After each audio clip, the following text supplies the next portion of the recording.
Hello. Welcome back, everyone. Thank you, as always, for joining me and for your dedication, for your commitment and your practice, whatever that looks like, whatever amount of time you put into it. It all matters and it's all very, very important. Any forgiveness is important. True forgiveness, that is, as taught and ideally practiced, right? Right. Here in A Course in Miracles, the Holy Spirit may be full of those not so subtle hints today. Huh. As we go forward here in the text of A Course in Miracles, we're on a theme, and in recent videos, we have been saying quite a bit about idols, and not necessarily the golden calf, or not necessarily somebody's hot bod that you're coveting, or something like that, though it could well be one of those two things or more. An idol is something that we've made up, that we put our faith and trust and allegiance in, and it continues to deceive us and let us down. Why? We're looking for the peace of God where it can't be found. In that hot date for the weekend, enjoy it if you're having one, or if you're looking forward to one with eager anticipation. Excellent. Go forth and enjoy. However, understand that it's not going to bring you the peace of God. So don't heap those expectations upon it, or you will be let down. See, one of the main reasons that we're apparently here needing to hear this conversation, whether it's the first time or the 15,000th time, doesn't matter. We need to hear this because we keep doing the same thing over and over again. We think that something that we've made up as a shabby substitute for the peace of God and God's love, which is eternal, i.e., not bound by time. This is not eternal. It's not you. It's not me. This isn't my cheek, in other words. Whose cheek is it? What's a cheek? What cheek? You're not a body, as you well know. As always, you don't have to jump for joy upon hearing that. I mean, who says you do? You don't. That's one of the possible reactions to hearing these ideas that are expressed and expressed throughout A Course in Miracles. Yes, one of the possible reactions is relief and joy, as in, I've always known. Thank you. You've just confirmed something for me that I have always known. And yeah, yes, yes, unequivocally, you have always known. All of us have always known. So these idols that we're playing with are like toys, like children's toys, like a squeaking stuffed bear, paragraph 2, chapter 30, section 4, paragraph 2. Squeaking stuffed bear, or a jack in the box, where a head is going to pop out of a wooden box and scare the crap out of us. Well, so Jesus is very clear that the idols that we put our faith and our confidence and trust in are like children's toys. They're toys, like a jack in the box or a squeaking stuffed bear. Now, a child may become frightened when the head pops out of the box suddenly and unexpectedly, or when the bear squeaks, or when a toy breaks. Why? Because the child has made up rules by which it believes these toys must do life. The child has made up rules for the toys. And when the toy breaks those rules, it creates fear. The child becomes afraid. When our idols break the rules that we've set up arbitrarily for them, they cause us to become afraid. We freak out. When somebody doesn't do what we expected them to do, personal relationships here, as an example. When somebody does their own thing instead of what you manipulatively wish they would do, however benign or not benign your intentions are, it's going to cause fear. It's going to cause discomfort. You may fear to lose the relationship, for starters. You may fear, bitterly fear in the moment, the loss of control. I don't know, maybe I'm speaking to you directly today, maybe I'm not. These are examples. So when our idols don't obey the rules that we've arbitrarily, wholly egotistically and individually, i.e., egotistically, set up for them, then we freak out. We lose it. We may be plunged into a state of anxiety or despair. I mean, it produces fear. So what we need is to recognize this.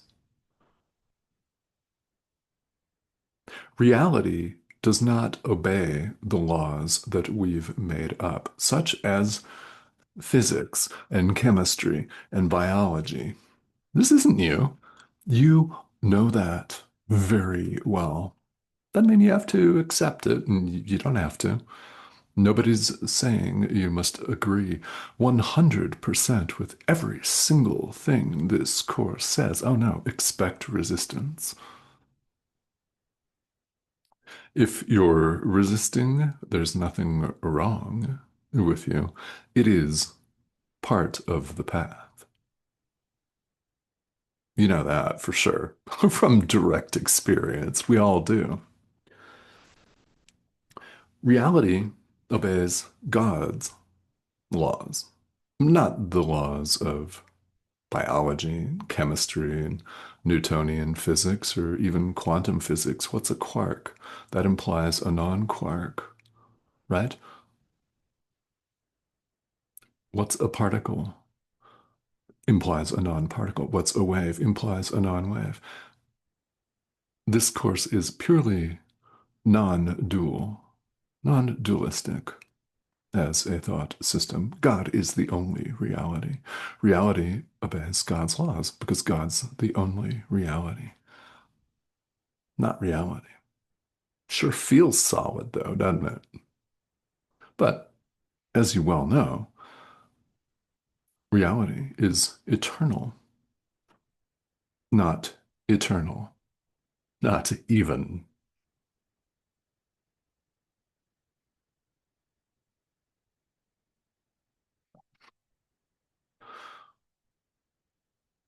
It may take some time. That may be the understatement of the entire broadcast or the entire video series. Actually, that's what time is for. It may take us some time to get to the point where we're ready to accept these ideas. So be it. That's what time is for. Reality doesn't wait on time, it simply is.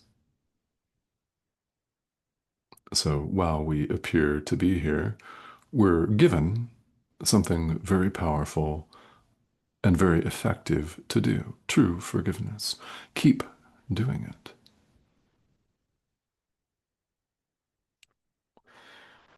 See, all of these appearances deceive us.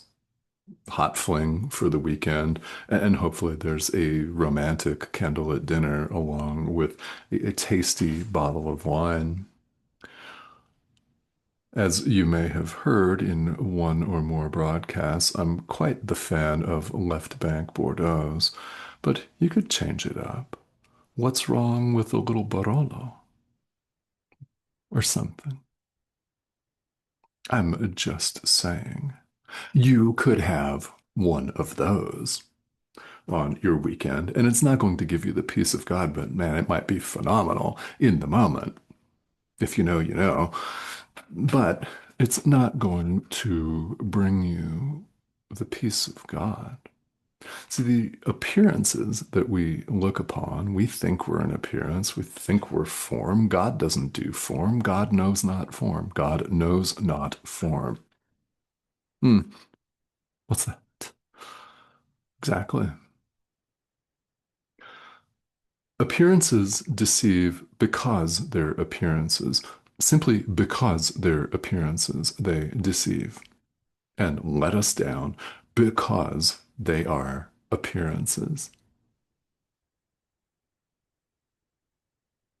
Reality is completely formless.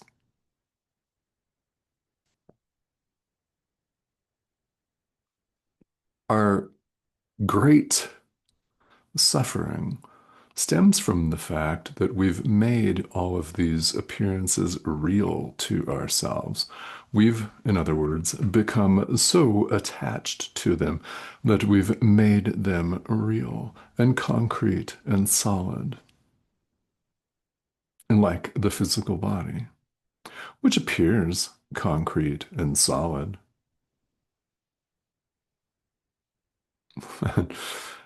It appears to last, but it doesn't last forever. It's not eternal.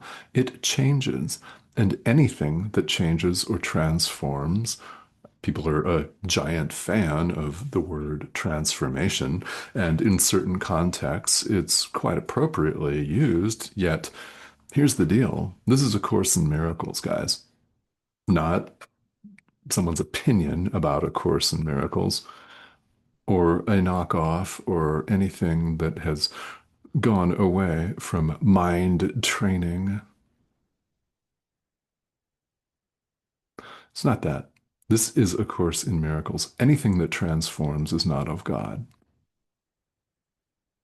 Anything that changes or shifts in any way, God is eternal, unchanging, beyond our ideas of space and time, which we've made up along with the world itself and galaxies and constellations and universes and whatever. All that stuff that appears to be out there is in our mind. We've made it up. We can unmake it. You are that powerful. Doesn't mean you have to jump for joy upon hearing that, and you may not, and that's fine. But you are. Our mistake is that we've made these appearances real. So, through the practice of true forgiveness, we can learn to look at them with Jesus, with the Holy Spirit, with our inner teacher, and see them for what they are, unreal. This is a tool. This is a tool to share the Holy Spirit with you. What else could possibly be happening right now in this weird looking broadcast? I mean, how does this stuff work? I don't know. There's a microphone sitting off camera right here. You can see part of it. There's a screen that captures this weird thing called sound, and you're staring at a pixelated image of a middle-aged man. And it's well, it appears to be speaking what we call a language, i.e., a collection of sounds that we've gotten together and decided the meaning of. And it happens to be one of the most widely recognized collections of sounds on this weird, wobbling, spinning ball of rock. All of this no accident in any way, shape, or form. But we don't think about these things as we go and careen about life. We just don't. So it's incredibly valuable that you're taking this time out to allow the Holy Spirit to think with you. Think with Him. Allow Him to run the show. Let Him run the show. The Holy Spirit's not outside you. You're not giving your power away. You're accessing it. Once again, you're not giving your power away in asking the Holy Spirit for guidance. Rather, you're accessing that power. The Holy Spirit's part of our mind. Trust its guidance.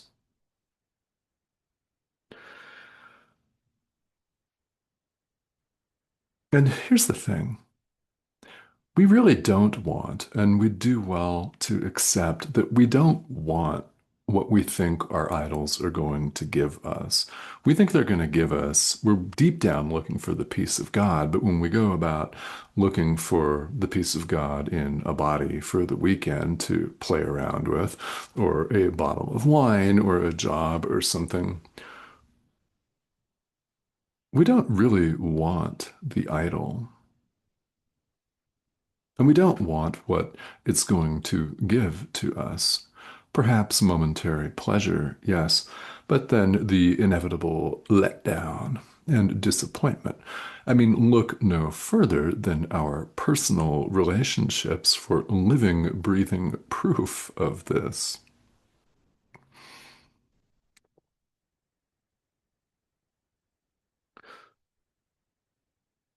You have the opportunity to free yourself each and every moment of every day. And I hope that you may take that opportunity. It would be excellent of you to do so. Very, very kind indeed. So please feel welcome to ask questions. This video series talks about the Course and what it means. Not everybody wants to hear that, as you well know. And you're here. So I thank you for sticking around to the end, but more than that, more than the likes or the subscriptions. Oh, by the way, subscription prompt over here. Click subscribe. Thank you. More than that, it's your dedication and commitment to your practice that really matters. And for that, I thank you deeply. It's much more important than we even can imagine. And as you well know, we don't give ourselves nearly enough credit here. We beat ourselves up all the time for doing things wrong and et cetera, et cetera. And yeah, we're running off trying to find the peace of God in a bottle of wine, which is only 750 milliliters. And then it's gone. You know, we try to find it in a relationship or a new shirt, a new pair of shorts, or whatever, you know. It's not to be found there, and we all know it. So I thank you for taking the time out to join me. And again, please subscribe if you haven't. Please feel welcome to ask questions if you have them, and I will answer them. I'll do my best, in fact, to do just that. So thank you for joining me, and I will see you again soon.